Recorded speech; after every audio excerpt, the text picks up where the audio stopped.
So hi there, I just thought I'd do this quick video on how to make sure that the pattern that you see on these beads doesn't show through your plaster work. And it's not something you'll see many plasterers do, but an old plasterer that I used to work with showed me this tip and it works really well. So first of all, before mounting the bead, I've installed a scrim tape because the bead is very close to the joint on the plaster board, so you sometimes get a crack just there, so that helps alleviate that. But the other thing that I'm going to do, I'm going to use some bonding coat and actually bond on the bead with bonding coat. Now what that will do, because as you can see, even though I've stapled this bead on, there's movement in that bead. So when you're putting your skim coat on, that movement can cause the actual bead to show through your plaster.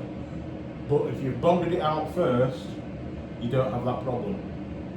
The other great benefit of it is, if you've got anywhere slightly out of level, you can put your bead a little bit out of your bead level, even though your board's slightly out, and you can bring your wall back to plumb by building it out with bonding coat. So hi there. So now I've completed the bonding coat.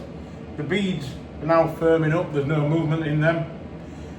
So by tomorrow, when I come back tomorrow, I'll be able to give this a quick scrape down, knock any high spots off, and it'll be ready to skim.